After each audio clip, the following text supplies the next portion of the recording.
Welcome to the Workamper Show, brought to you by Workamper.com. This podcast helps you discover how to finance your RV travel dreams. Each one of our episodes will introduce you to people who are already living the RV lifestyle or to work camping opportunities all around the U.S. You'll also learn how to hit the road the right way and make the most of every opportunity.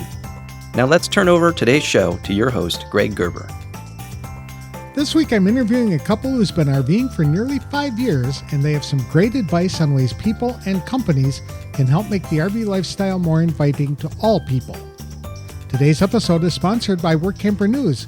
Much more than just a job listing website, when you put the tools of this professional service into action, you'll find out just how easy it can be to turn your work camping dreams into reality. A Workamper membership opens the door to a one-stop shop for all things work camping.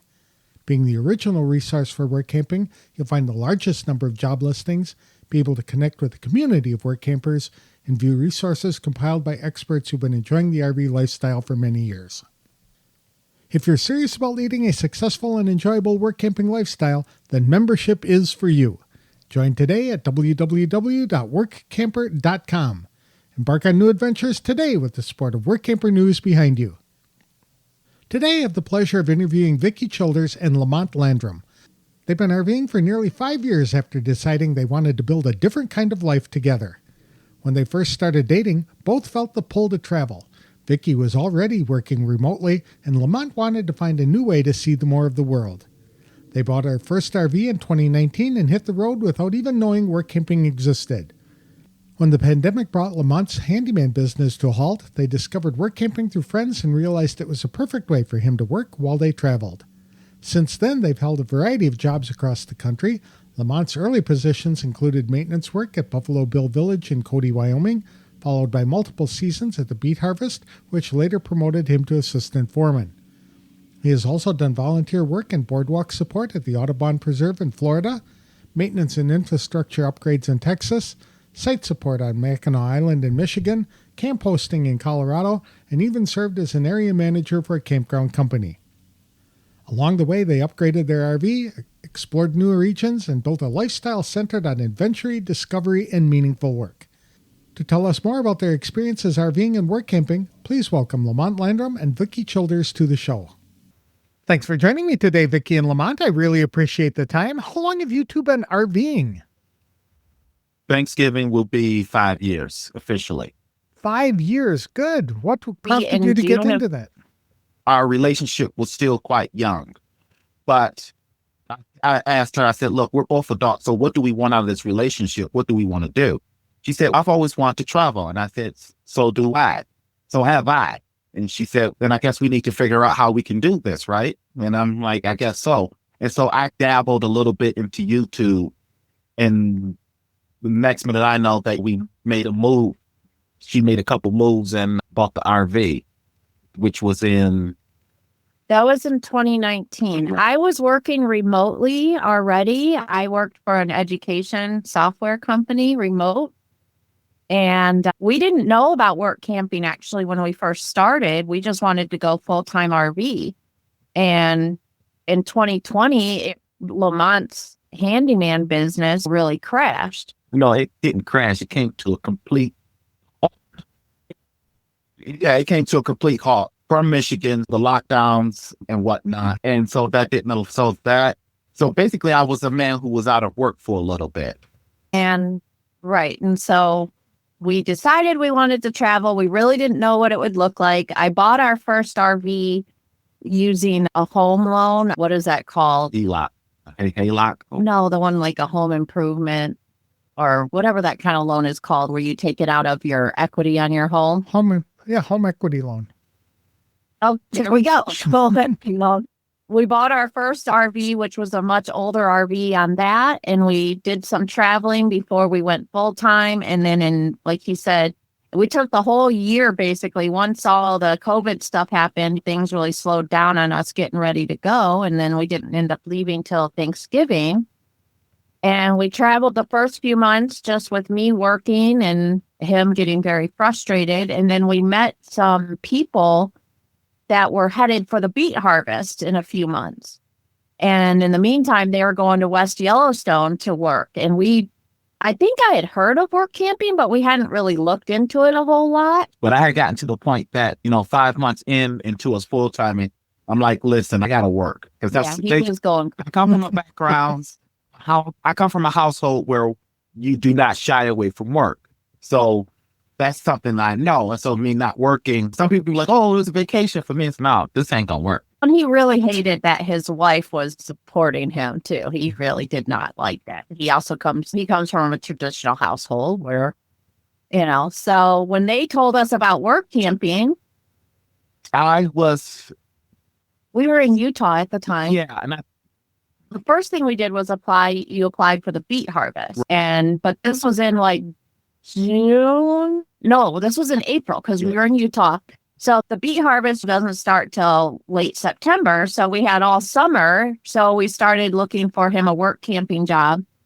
And his first work camping job was at the Buffalo Bill Village in Cody, Wyoming. And he started that in June.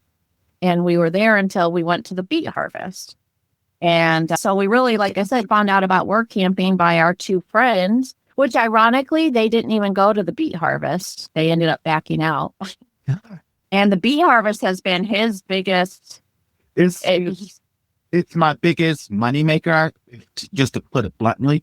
It's been our favorite company. They really take care of their people. They made him a supervisor on his 4th year. Yeah. Not a supervisor, assistant foreman is what they call it. Assistant foreman. So we just wanted to travel and then discovered we needed something to do for him. And that's how we I'm having the lotto. I haven't come across a big, nice cash payment. Let me have a nice big cash payment. Maybe we can talk. I think even if he won the lotto, he would have to work. Yeah, probably would. What type of RV did you settle on? So our first RV was a 1992 Allegro Bay Class C motorhome. It was a unicorn because it also had a diesel engine, which in that time was very hard to find. They didn't make a whole lot of diesels, but we managed to find one that was a diesel, and we drove that one. We bought it in 2019, and for a couple months, then brought it back, did some improvements on it, and we drove that one until the wheels literally fell off. Which was in April of 2022 in Georgia. But we'll get to that story. So how we came across the current motorhome that we're driving, which is a 2008 Jayco Seneca, and it's also diesel. It has the Duramax engine in it. So it's a Super C. It's a Super C. Or a mini Super C, depending on who you talk to. But anyway, we was making our way back to Michigan on our first trip with the old motorhome. I was on the Ohio Turnpike, and there was a Jayco Seneca that passed us that looked like the one that we have now. It was just one of the white versions. And I remember my wife was sleeping in the back or whatnot. I just saw them pass me. They passed me like a gentleman, didn't have me swaying all over the road. And he was pulling a trailer too. So my wife gets up from her nap after a while. She says, did anything happen? I said, no. I said, but I do need to tell you that. And she said, what? I said, I know what our next motorhome is going to be. And she looked at me. I said, we were going down the road. I said, there was a Jayco Seneca that passed us. I said, I didn't even know they made these type of motorhomes. I said, it's like a truck, big truck, not super big, but more like a truck. And it's like a Class C. And she's, oh, okay. And so a few months later. Yeah, I don't think we'd ever heard the term Super C. No, we had never heard the term Super C. So that's why seeing this motorhome had flabbergasted me. Wait, hold up. They make something big, like a Class A, but it's not a Class A. Because that's what, as we were looking for our first motorhome, part of the reason why we went with the Class C is because that's what I'm more comfortable driving with. I can drive a truck or van just fine, but I've never really driven buses. You don't like sitting in front of the wheels or above the wheels. He likes the truck front end instead of the flat front end. He feels more comfortable, and he was just saying how he prefers to have the wheels in front of him or instead of behind him. And also it's also a little bit of a safety issue. If I get into a crash, I don't want the vehicle. But anyway, But anyways, that's when he first introduced us both to the Jayco Seneca. And I remember then we were in Timber Ridge and there was a Jayco there, and he took me out to see it. And we knew that's what we wanted someday, but we didn't think it would ever be within our budget. And then my job started doing better, and he was getting better and better work camping jobs. And when we were in Florida for the winter one year, we got 2 flats within a couple of weeks of each other. And things were just, that motorhome we had was 30 years old. And even though it had been taken good care of, it was still had a lot of rust. So we started looking at new motorhomes, and we found this Jayco Seneca in Chicago. And so our goal was, when we were leaving Florida, we were going to go pick it up. We didn't get out of Georgia. The salt air in Florida finished off our RV. It basically rusted through some springs or something, and the springs fell down and jammed up the dually rear tires and sheared them off while we were driving. So that RV never left Georgia. We spent 10 days there while they were trying to find parts for it, but they couldn't. So it got... Well, they actually did, but they couldn't get it shipped there. Yeah, it needed a whole new axle. So it got totaled out, and we got like a U-Haul type truck and unloaded the RV and drove to Chicago and picked up this Jayco Seneca. And that's when we upgraded to the bigger RV. And that's how we ended up in here. And we love it. For us, it's really perfect size. It's not too big. It's 35.5 feet, not too small. We like to boondock a lot in between jobs, and that can be a little more difficult, but we wouldn't trade it for anything. I get sad just even thinking about the day that we might have to get a new RV, because it is a 2008. I had a 32-foot motorhome when I was full-time RVing, and it was ideal for me. So I know what you're talking about. Yes, absolutely. Yeah, my sister and her family just started full-timing, and they bought a 38-foot trailer, and they're having trouble with a lot of places saying it's too big for them to get into for work camping. We haven't really run into that a whole lot. What kind of work camping jobs have you held over the years? So you started with maintenance at Cody, Wyoming at Buffalo Bill. Then you went to the beet harvest for the first year. Then we went down to Florida and I worked as it was at the Audubon Society, and basically it was mostly volunteer, and he did the volunteer work. I did what I do, maintenance. And then as to get paid, I worked as a boardwalk. Like at the end of the day, when they were closing the boardwalk down, he would be the one that would go and walk behind people and make sure everybody was off the boardwalk. Correct. And then from there, you went to Michigan, to Mackinac Mill, and you were technically a site picker, but you did maintenance. I did a bunch of... I was more of a maintenance guy than a site picker. We took over my skills. Yeah. He left from there, went back to the beet harvest, then went down to Texas. Can maintenance. Yeah, that really wasn't maintenance, because we put in new wiring for RVs. We put in new... You guys did everything down there. You put in new water systems. Yeah. You put in new sewer systems. Yep. Dig trenches. Yeah, that. And then that was that next summer, he did his first year as a camp host in Colorado. Correct. Now remember, each time in between, I'm always going back to the beet harvest. So so every fall we go to the beet harvest. And so then you did camp host. Right. Then beet harvest. Yeah. Then we went to California for Fort Ross. He did maintenance at a lodge there.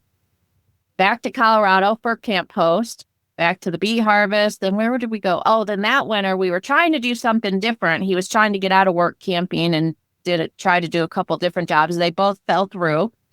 So we ended up work camping again. He did maintenance down in Texas. No, down Georgia. In Georgia, Timber Ridge. And then that's when we were not going to go back to Colorado. We really wanted to go somewhere different, but they called and offered him the area manager job for Advenco in Colorado at Leadville. So did that for the summer. Yep. Actually, if we back up, that fall before at the beet harvest is when they offered him the assistant foreman job. Oh, yes. No, actually was at the camp host when I was still camp hosting in Colorado. I got the call and actually that was going to be my last year at the beet harvest. Oh, every time we say we're not going to go back, That's when they offer him like a better paying job or more responsibility. And that's how they bring him back. Because, yeah, we said it was going to be our last year at the beet harvest. And then that next summer, they said, hey, some people had recommended him as to be the assistant foreman. And I never look a gift horse in the mouth. Yeah, so he did that. I took that position. And then after we left there, we went down to Timber Ridge. Yep, maintenance. And did maintenance. And then we were not going to go back to Colorado. And they called him in while we were in Georgia and said, hey, how about an area manager job for Adventco? So we said, okay. So went back to Colorado, did that. Went back to the beet harvest. As assistant foreman. As assistant foreman. And then now. And that's where we are now. So mostly he does maintenance. He's done camp hosting. He's done the assistant foreman job at the beet harvest and the area manager job for Adventco. Okay.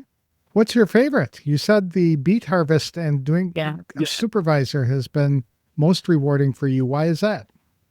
It's because of my hard work and attention to detail was recognized. In my first year I worked there, I was a sample helper taker, but one of the ladies who's now is a foreman, I worked on her pilot. She was a pilot operator. She said, Lamont, I see that you're doing a good job with taking the beats, but I think you can do more. You can be a boom operator. I learned how to be a boom operator and then started to learn how to operate the pilot, be a pilot operator. The second year, worked with one of her other sisters, and she said, Lamont, this year you're going to be a pilot operator. Come on, let's do this. And so I literally had to learn how to be a pilot operator, which I learned and got good at. And so then that was the second year. Then the third year, I was officially a pilot operator. The second year, I was relief. I would just go from different pilots to give other folks their breaks. Then the third year, I was officially a pilot operator. They gave me my own pilot, which meant that I was in charge of making sure my crew was following protocol or whatever, watching the trucks. Either way, I was good at that, but they would also pull me to go do other jobs. As far as do frost checking for the beets. We can't stockpile beets that are frozen because then they'll go bad and ruin the whole pile. So I did that job well. Anytime they asked me to do something that was not quite on the paper that needed to be done, that was my job description, I always just said yes. But you liked it because they really reward hard work there. And people that they can rely on. And that, out of all his jobs, is the one that they seem like they take care of their employees. They pay you good. We've worked jobs, I won't say where, but where they want you to work hours above your expected hours and you don't get paid for. And the beet harvest, they really have always just taken care of him. He works hard for them and they take care of him. They recognize hard work. Yeah. Hard work. It's about can you come to the table and can you do this job well? And if you show that you can do it, they look like, okay, let's see if we can move you up. And they take care of their employees. They give bonuses. As a supervisor, he got another bonus this year. They give good employee gifts, like they got Carhartt hoodies this year for supervisors. And I think it's just the place that he feels most like his hard work is recognized and appreciated instead of being taken advantage of. Do you get the supervisor positions by applying for them, or are they offered to you based on your experience with the company? Based on my experience with the company. Okay. That makes sense. So once people are familiar with what you can do for them, they'll offer the opportunity to come on board as a manager and help direct the rest of the operation. That's pretty cool. Yep. Yeah. Where are the favorite places you folks have traveled? Oh, man. Obviously, we love Colorado. It would be probably easier to say our least favorite. And I know this is going to go against a lot of people. We really don't like Florida. It's too hot.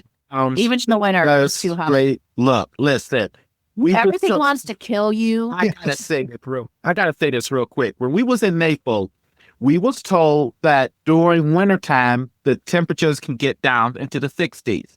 I swear to you, 1 week, we got to experience that. After that, it was straight humidity. Every time you walked outside. Oh, it felt like you were walking into a wet, but where we are now in Oregon, we have both agreed that this might be our favorite location. It's just beautiful. We don't like heat, if you can tell. Colorado has been amazing, of course. We've gone back there 3 years. We really loved Georgia. Was really nice where we were. It was hill country there. So basically anywhere mountain. Yeah, if we get mountains and water, we're happy. And we were near Fort Ross in Northern California, which was just beautiful.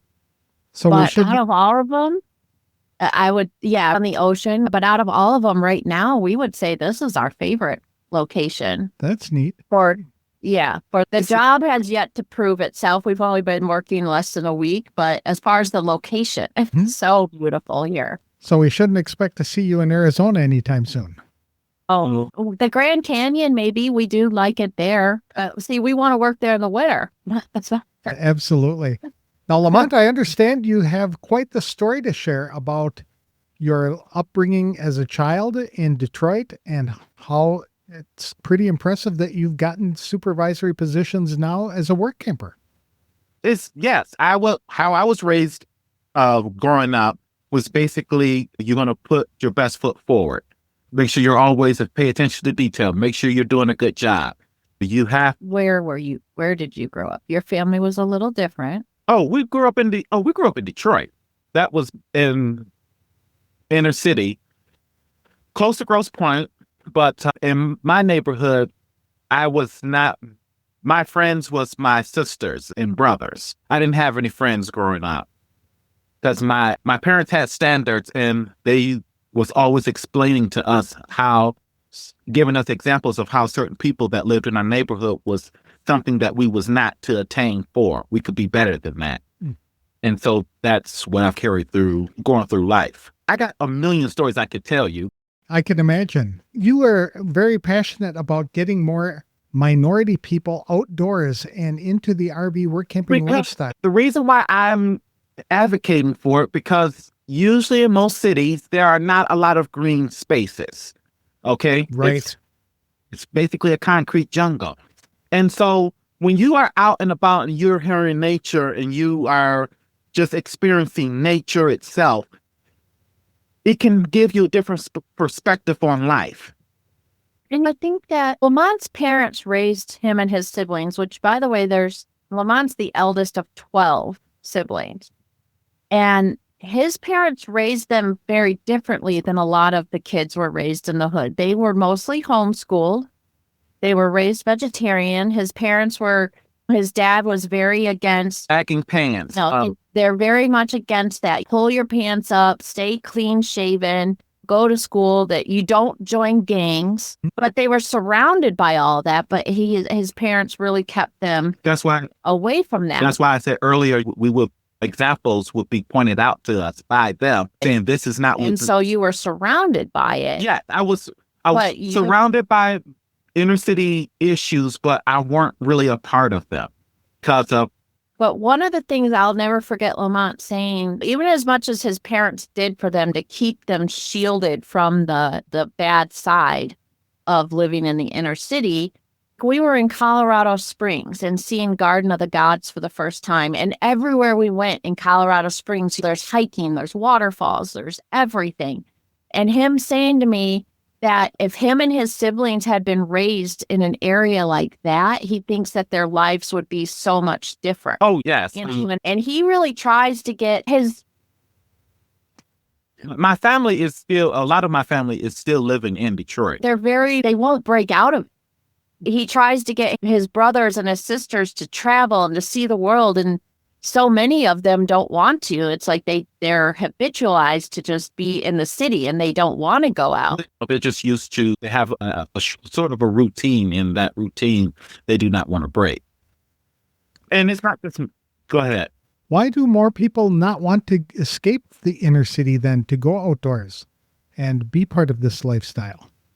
I don't think they know that they can. It's this lifestyle, it's not for the faint of heart. And I do think that a lot of people, and I'm not just saying just people just in the inner city, I've run into people who suburbs and whatnot. And it's a thing of people just get into a routine and they stay in that routine, and it's what they're most comfortable with. And at least they have some guaranteed outcomes somewhat. Doing what we do is not, there is no guaranteed outcomes. We've gone into jobs that it started on the surface like it was really good. And then as you worked along, it was like, wait a minute, what have I gotten? What are we into? But it was always that notion of, I only have a few more months left. I'll take off. We'll move on to something else. But some people just don't see that. They're not comfortable maybe with the change. I think especially with some of your siblings, Yeah. they really don't like, they're afraid of change. I think.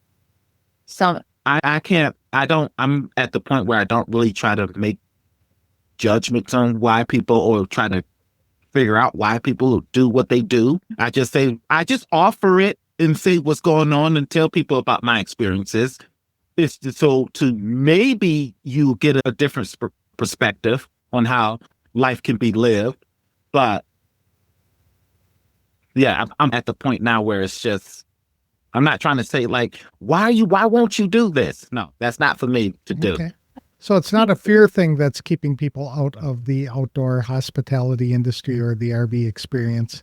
It's just a lack of knowledge of what it's all about. Yeah. I think it's a little bit of both, because people fear change and the unknown, but that's everybody. Yeah, that's everybody. But the thing is that I have to be honest with you. The only thing that I knew of, far as when I was living in the city, that if I want to get out of the city, what I could do, I could either go into the military, or I could become a truck driver. There aren't many options. That was only two that I knew. Is there Another thing that I think is so important, and maybe Lamont can speak to this more than me, but I feel that a lot of Black people in particular are maybe a little concerned about acceptance. A lot of the places we go, Lamont will be the only Black person at all. And I think, again, Lamont, you can correct me if I'm wrong, but I think Lamont feels like he's been accepted everywhere, but maybe some people don't feel like they would be. It's, once again, comfortability. You want to stick around in areas that you're comfortable with. Right. Fear the unknown can be. But I think it also has to do with, you have to accept that you might be the odd one out. I would tell you a story, or give you a story. We went way up north to visit a uncle and an aunt that we had never seen on my father's side. I forget what town it was in, okay? But I know it was a long drive from where we lived. And my siblings were playing out in the backyard, but it was like one of those just open spaces. Everyone's yard wasn't like, And stuff. it was just open area. But my siblings stayed in the house, stayed near the house and played. My father let us say, hey, you can walk a little bit and then come back. I ended up walking, new area to explore. So I just started walking. And so my mother comes out and says, asks my siblings, where's Lamont? Oh, Lamont went walking down that way. And I think I had to be about 7 or 8. And I don't know how far I walked away, but it was enough to where my mom was like, where are you? And so she caught up with me. And she said, so did you have a great walk? I'm like, yeah. I don't even know how long I was gone, but I don't know. I've always had new area, need to explore. That's fun. Yeah. I notice, Lamont, there are some areas that we have talked about going to that he has said, I don't know which states in particular. Oh, that maybe no.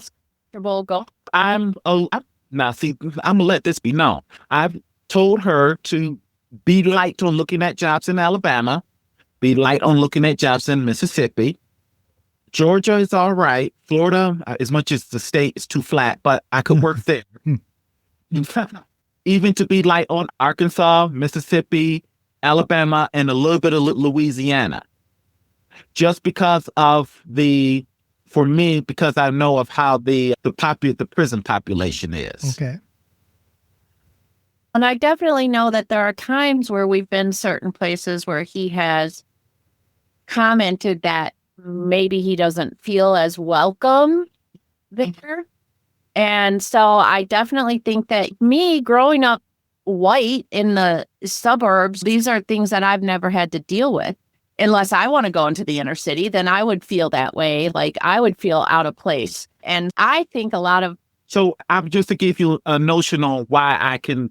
So this was not when we was full-time, but we had bought the RV and we was down in Florida with one of my friends. And we went to this campground.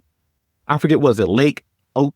I don't know. It was near Crystal River. Crystal River. Anyway, when we pull up into the RV, Sorry, when we pull into the RV park, the guy who's sitting on the porch sees Vicky get out, and she smiles at him. He smiles at her very warmly, and then he looks at me because she gets past where she can't see our interactions, but he looks at me and he gives me a very dirty look. But I get out and I just smile at him and I introduce myself to him. And about a day later or two later, me and the guy was actually just fine, but it was the look of, how dare you be with somebody like her? Because he looked at her and he looked at me and then he looked at her and he looked back at me. It's like, how could you be with somebody like that? And I just smiled. Yeah, I'm with her. And I'm about to be here. That's unfortunate. Is there something the industry could do to help minorities feel more comfortable? It's not a work camping job. That just happened to be a campground. It happened to be a campground. It wasn't a camp work and job. And it was more like a retirement community down in Florida. But I think it's very important for people to know that is not the norm. No, and that's one of the things I think is so important. Like, we're trying to get more of his siblings to come out and travel more. And for me, I think it's just so important for them to know that does happen on occasion, but it's not the norm. I think I would say 9 out of 10 times or 90% of the time. I really don't have an issue. I was in Cody when I worked in Cody, Wyoming. Yeah, a bunch of cowboys everywhere, but yet it totally was. Yeah. Now, here's the thing I must say. Part of the reason why I can say that the people in my part of town, as far as Detroit, why Detroiters might not be so apt to go check in other places, because anytime we go outside the borders of Detroit, we tend to get harassed by the police. Okay. And thank you. That's what I'm trying to say is I think that's the perception that you're going to get. Think they're going to get everywhere you go to. But it doesn't happen. And it's not like that. Like I said, I was in Cody, Wyoming. That is a town that you do not see a lot of people that look like me. And I would have deputies and sheriffs go past me all the time, and nobody had this inkling of, I need to check you out, or I need to shadow follow you. Because see, that's what we get a lot in Michigan.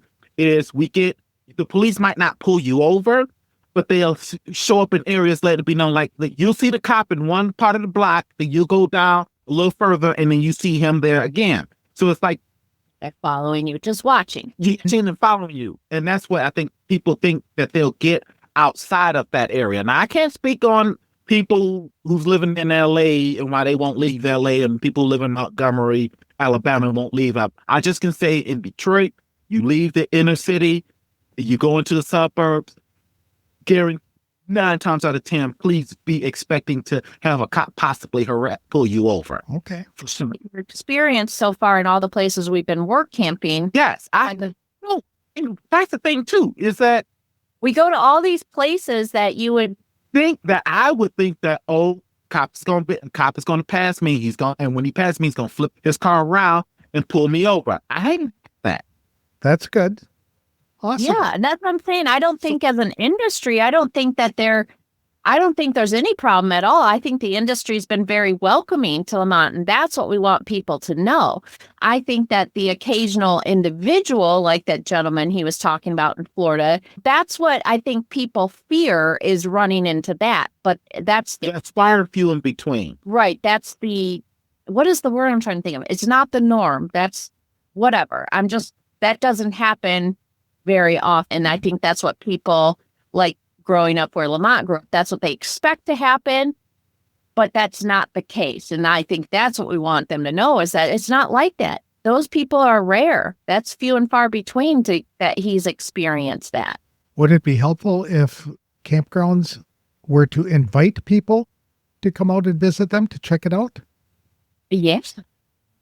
That will help. But then also, and I know that's something that you can't control when I can't control, but prices are getting to the point, to where a lot of people Because this is too that I've noticed. A lot of campgrounds that I work at, it would be unaffordable to Oh, stay. so we can only stay there because we're working. Yes. You know Right. what I think would be wonderful? We were lucky in that we were able to get started on our journey by using the home equity loan. We know a lot of people that start out car camping and then maybe move into a van and then save up money to buy a small camper and then they creep up slowly. And that's great. I think something that would be very beneficial, it almost doesn't border on work camping anymore, but like this place we're at here, they actually offer housing. Right now, we're the only work campers in an RV. Like, I think if there were more work camping locations that had employee housing to help people get started. Or at least give Excellent. people That's Yeah. very Yeah. good advice. Yes. Oh, Yeah, because that way people could give a test to the RV lifestyle if they Yeah. could borrow an RV or one was available for them to stay in, as well as the Yeah. work camping opportunities. So that's really cool. If you had to start Yeah. your journey all over again, is there anything you'd do differently? The only thing I would have done differently is known about a Jayco Seneca first. yeah. Like sometimes if we look back on the amount of money we spent on that first RV, but we didn't know. But if we could have just bought a Jayco to start with, but then again, who knows? We wouldn't know what we know now, and Wouldn't we have might had the same experience. yeah, we might have Right. made mistakes. You're right. And going to an RV show can be overwhelming as well to see Oh. 100 different types of RVs out there. But just walking up and down, something might catch your eye. So maybe minorities need to go to an RV show and just check out some of the things to see what the equipment is. Maybe that would help. I think so. I think, wouldn't it be nice if there was just, maybe there is like a work camping RV show or a work camping experience or something where people could. That's something I do love about the beet harvest, because we are trying to convince some of Lamont's brothers to come to the beet harvest, and they offer housing in the form of hotel rooms for Mhm. people there. And again, it's like a way they can dip their toe into it without committing too much. But yeah, a place to learn, people to learn from, where it's maybe, because I know when I was first starting to research things, like it was really overwhelming. And the thing is that I researched more about the operations of RVs. Yeah. Yeah, because I never really got into like the RVing or the work camping experience didn't really show up on my algorithm on YouTube until we started actually doing it. I think something that's really important for people to know that say they want to travel, but they don't know how they can do it. So many people don't even know about work camping. And that's everybody, but especially people say who don't have as much opportunity, like people from the inner city, like Lamont, whether they're black or white. They don't know about work camping, so they don't know that they could potentially travel and see all this cool stuff and work at the same time. Without being a truck driver or going to the military. Right. They don't know that this is even an option. I see so many people on Facebook and RV groups that, oh, I want to travel, but I don't know how I can afford to do it. And I try to tell everybody I can about work camping. And so I think it's even just getting the word out that work camping is available for everybody. And you can find places that have housing if you don't have an RV to start with. They are out there. They're harder to find, but they are out there. That's very good advice as well. If people wanted to ask you some questions or connect with you, is there a way to do that? Are you active on social media? I am, and Lamont is not, but they can always get to Lamont through me easily. I am on Facebook and Instagram. If you would, my Facebook is just under my name, Victoria Ann Childers. And I post a lot of stuff on there. Lamont actually has gained himself a following because and this is actually because of where Lamont grew up and not really getting out to see a whole lot. They would maybe take a travel day to go. My family would go to metro parks and state parks a lot. But to get him out to see mountains, like the first time he truly saw mountains, Lamont gets so excited about it. He will literally scream. He will yell. And then he has this phrase where he always goes, "Look at it." Use your eyes. And he started out doing that because he was so excited and he'd make videos to send to his siblings. Again, like trying to convince them, you need to get out and see this stuff. I started posting some of those videos and now it's become like a thing where he actually has a following. And I use the hashtag look at it Lamont. Oh, And a lot of people just love his videos because you see his energy and how excited he is, to the point where a lot of times when we go places now, he'll warn me when he's getting ready to like explode. And I'll try to warn people around us because he scares people until they see that, oh, he's just excited. People are like, what is going on? No, it's this excited black man over there going, look at it. Yeah. Use your eyes. Yeah, because Mother Nature is the best architect I've seen. Yep. and it's for somebody who grew up in a inner city neighborhood, being outdoors and seeing mountains and things like that would be quite the experience, I would imagine. Oh, That's why it's important to get people out to try this lifestyle. Just even if you don't want to leave your home or whatnot, there's still places you can go out to and travel to see. Mm-hmm. It's just getting people just out of their own little boxes. That's what a lot of people just do. They go home, work, go home, work, go home. And guys, and then when they say, oh, I'm going to do a vacation, we're going to fly out to Las Vegas. We're going to fly out to these other big cities. Yeah, they go to other cities. Yes. Hello, people. You're missing so much in between. Yes, it's not a lot of people, but the thing is, in my opinion, yes, you can look at buildings all day long, but it's nothing like looking at some mountains. That the Tetons, like, how did Mother Nature carve those things? That's right.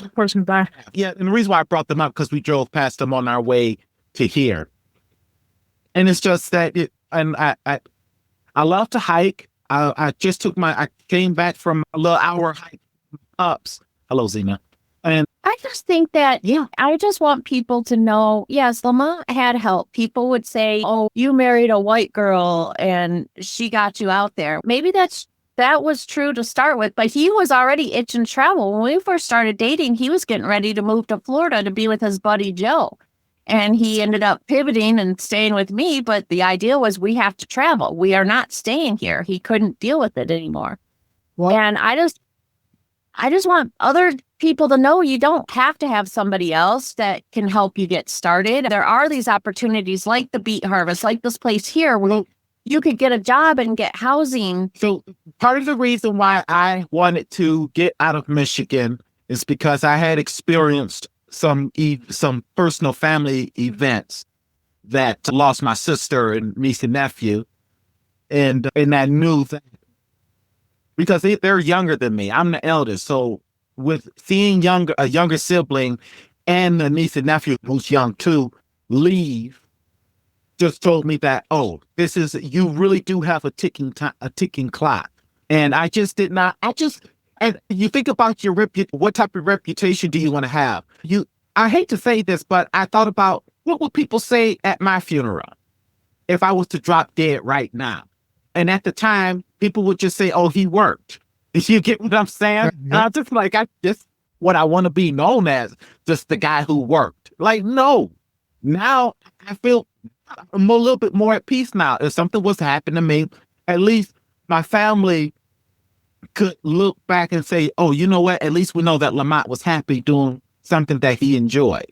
It sounds morbid, but That's what Lamont took risks and he did his best to live his life and experience cool things. What if we promoted the affordability of being outdoors and RVing and work camping as a way to finance a travel experience? Would that be helpful? I think that's what all people, not just inner city. I think anybody that has a travel bug and doesn't know how they can afford to do it, I think people need to know about it. Because it's not even, and I've told people this too, that I've come across. It doesn't mean that you have to, okay, I've said that I want to be found dead in my motorhome, okay? I'm not looking to go back to the sticks and bricks. That's not me. But some people, I'm just saying, just to get out. Yeah, even for a few years, go see the world. Go see something different than what you've grown up in. And this is, You have $50,000 in savings. No. You can get a job that's going to take you We have a friend that lives in Big Sky, Montana, and she's from Germany originally and then moved over here and lived in North Carolina for 20 years. And then she got a work camping job in Big Sky, and now she's been there for 3 years because she would never have had that opportunity if she didn't just take it and try. And she did it because of a job. Actually, she's the one her and our friend Nick are the ones that introduced us to work camping. And yeah, I just think people need to know that there's this way that you can finance yourself to go travel and see all this amazing stuff. And you don't have to be from the suburbs. Inner city young adults can do it too. Oh my goodness. 2 of our most impressive people we ever met, they literally just graduated high school. Yeah. 3 months later, they moved and these 2 girls bought an RV and traveled from Pennsylvania all the way across the country and were work camping in Northern California at 18. I want more people to know that they can do that. I wish I hadn't waited till I was in my 40s. I wish I'd started when I was in my 20s because I always wanted to travel. So did I. I never knew it was such a thing you could do. Neither did I. It's just a thing of, oh, yes. Once again, you want to drive a truck? Or do you want to go to the military? And if you're driving a truck, you can't bring your family with you most of the time, especially if you have children. Exactly. Your family, your dogs. And they don't get to stop and they don't get to see, they get to drive past cool stuff, but they don't get to stop and see the cool stuff a lot. Exactly. That's right. So and we started, like I said, originally just as full-timers, and we really weren't work camping. And I discovered very quickly that FOMO thing, the fear of missing out. We'd be in a spot and we could only afford to stay there for maybe a week. And there was so much we wanted to do. And that's another thing that work camping has opened for us, is allowing us to stay in these beautiful, amazing places and have a few months at a time to really explore it. And that we couldn't afford if it was just on our own. That's an excellent point, Vicky, because so many people just go out for a weekend and they can only see the highlights, but work camping would allow them to really fall in love with an area or to explore all of the culture, the foods. I feel like so many people work so hard just to get a week of vacation, that maybe they're lucky and they can afford, say, a week on the beach in Hawaii. Maybe they're one of the lucky ones. But wouldn't it be cool if you could go and live in Hawaii or live on the mountains in Colorado for 3 or 4 months and get paid to do it? Or live in Yellowstone for that. Yeah, in Yellowstone, wherever it is that you like. We spent that summer in Mackinac Mill in Michigan. And granted, we're from Michigan, but that's right up there on the Great Lakes. We could see Mackinac Island. That was amazing. It's an amazing location, and we got to be there for 4 months. And we couldn't afford that. If it wasn't for work camping, we would never have done that. Very good. This has been very interesting and very helpful, guys. I really appreciate you sharing your stories with us today. I hope that other people will listen to this and say, yes, it's worth taking a chance to get out into the outdoors and see what's out there and to enjoy the natural beauty. Thank you. That's what I think is so important too. I hope if this message just fits one person and it says, and they say, you know what, I'm going to take that chance. It's worth it. I think it is.